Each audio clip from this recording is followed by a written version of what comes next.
এক দেশে বাস করত এক শাকচুন্নি। তার ছিল একটি জাদুর হাড়।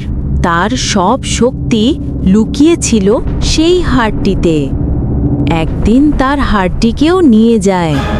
দিক বিদিক শূন্য হয়ে সে এদিক সেদিক খুঁজতে থাকে আর একা একা বিড়বিড় করতে থাকে।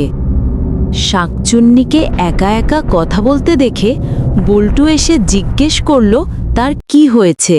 শাকচুন্নি সব ঘটনা খুলে বলল বল্টুকে। তারপর তারা দুজন মিলে হাড়টি খুঁজতে লাগলো। পথে একটি পাখির সাথে দেখা হয়।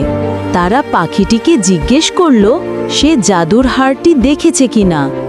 পাখিটি বলল টোনাটুনি হাড়টি নিয়ে গেছে। তৎক্ষণাৎ আর দেরি না করে তারা টোনাটুনির কাছে ছুটে যায়। শাকচুন্নি আর বল্টু টোনাটুনির ঘরের সামনে গিয়ে অনেক আকুতি মিনতি করল। হাড়টির জন্য শাকচুন্নির কষ্ট দেখে টোনাটুনি তাদের ভুল বুঝতে পারল। কাঁদতে কাঁদতে টোনা হাড়টি ফিরিয়ে দিল। আরও মজার মজার গল্প দেখতে চাইলে চ্যানেলটি সাবস্ক্রাইব করো।